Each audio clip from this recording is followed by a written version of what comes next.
তোমাদের সঙ্গে আজকে একটা বেসনের রেমেডি শেয়ার করতে চলেছি।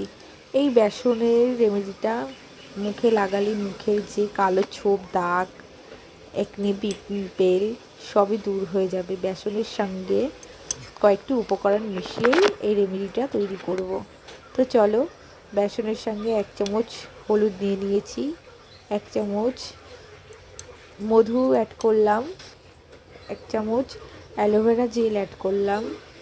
এই উপকরণগুলিকে খুব ভালোভাবে মিশিয়ে নিয়ে ভালোভাবে ফেটিয়ে নেব। তোমাদের যদি থাকে একটু গোলাপ জলও নিয়ে নিতে পারো।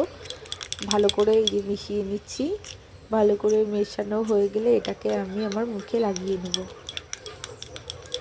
খুব ভালোভাবেই মেশাতে হবে। ব্যাস, আমার কমপ্লিট মেশানো। দেখো আমার মুখে নাকের সাইডগুলোতে কালো কালো ছোপ ছোপ, এটা ইউজ করলে আমার এই দাগগুলো খুবই কমে যায়। আমি এটাই ব্যবহার করি। তোমরা চাইলে সপ্তাহে 2 দিন বা 1 দিন ইউজ করতে পারো। আমি সপ্তাহে 1 দিন করেই এই রেমেডিটা ইউজ করি। তো দেখো আমি যে লাগিয়ে নিচ্ছি আমার মুখে, নাকের 4 সাইড, মুখে খুব ভালোভাবেই লাগিয়ে নেব এটাকে।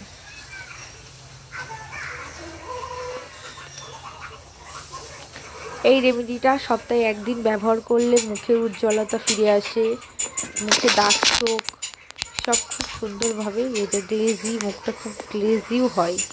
আমি এই রেমেডিটা প্রত্যেক শনিবার করে ইউজ করি।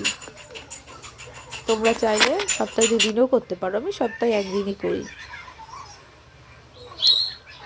এটাকে ভালো করে একটু 5 মিনিট রেখে দিতে হবে। তারপর একটু শুকিয়ে আসলে ভালো করে ম্যাসাজ করে, খুব ভালোভাবে ম্যাসাজ করতে হবে। এরকমভাবে ম্যাসাজ করলে মুখটা ভালো গ্লেজি ও মুখে যে পিম্পল বা কালো ছোপ আছে সব উঠে যাবে। নাকের সাইডগুলোতে তোমরা চাইলে গলাতেও লাগাতে পারো। আমি শুধু মুখেই লাগিয়েছি। এটা স্নানের আগে লাগিয়ে নেবে। 5 মিনিট রেখে দেবে। 5 মিনিট রেখে দেবে। 5 মিনিট হলে এটাকে ভিজে তাওয়ালে দিয়ে মুছে নেবে। দেখো আমি এবার 5 মিনিট পরে মুছছি। মুখটা কি সুন্দর গ্লেজি হয়ে যাচ্ছে। আগে থেকে মুখে যত নোংরা সব উঠে আসে এর সঙ্গে।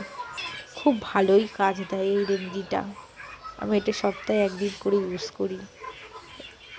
তো তোমরা চাইলে করতে পারো, করলে খুব ভালো রেজাল্টই পাবে। নমস্কার।